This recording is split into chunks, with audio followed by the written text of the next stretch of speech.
นางกินปูหมายหนึ่งเมื่อก่อนอ่อนป่นมานั้นมีเมืองหนึ่งที่ภายผูกซอมเกาหลีลองกวาดตาไปตั้งก็แคมเตเตว่าอีกป้าหมากเตาเขานำการกล้าขายในก็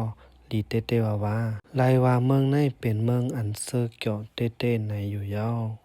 ในเมืองนั้นหนังเก่ามีคนหอคำตีอันอยู่จอมทำตราปาหนึ่งอันมันเจ้าใกล้มองเจอนั้นเป็นรองอ่ำมีลูกในเย้าไม่กล้าเมื่อขนผีไล่ตัวลงมาในเมืองคงกลางแลไล่หันหนังนั้นมันเจ้าจังส่งปูคำปันตีคุณพีอ่อนเขาเฮอมาปันตีคนออกคำอยู่เย้าคุณพีอ่อนก็ผ่านทางเฮ็ดก้นขายปูเสเข้ามาในเมืองนั่นอยู่เย้าก้นเฮ็ดเขาพักในหอหันปูนั่นถึงเป็นอันถูกเจอเต้ว่าก้วยกาก้นขายปูอ่ำขายปันแล่ซ้ำไข่หลูปันตีจะหอคำไหนมันนางก็ลาดว่าเตหลูปันในอยู่เย้ามันนางจังเอาปูเสเข้ามาในหออยู่เย้ามันอ่างเฮ็ดพักนั่นมาเปิดโลงไหนไลหันปูซุกไว้แลเป็นอันหลักๆลายเต้มันนางจังตังเราตีหอคำอยู่เย้า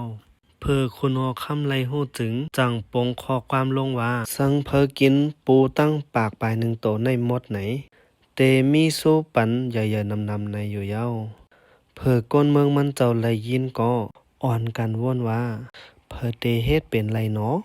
ปูเป็นตั้งปากปลายหนึ่งโตในอยู่เย้าก้วยกาซ้ำมีนางยิ่งอ่อนก้อนหนึ่งที่พางหางเล่าหลีแลมาลาดลองมันนางเตมาเค้กินปูตั้งปากปลายหนึ่งโตไหนมันนางก็ไล่เข้ากว่าในห้องหออันก้นในหอนั้นหางแห่นปูตั้งปากปลายหนึ่งโตนั่นไว้อยู่เย้านางกินปูหมายหนึ่งสุดยาวค่ะสืบไปต้วยแทงหมายสองค่ะ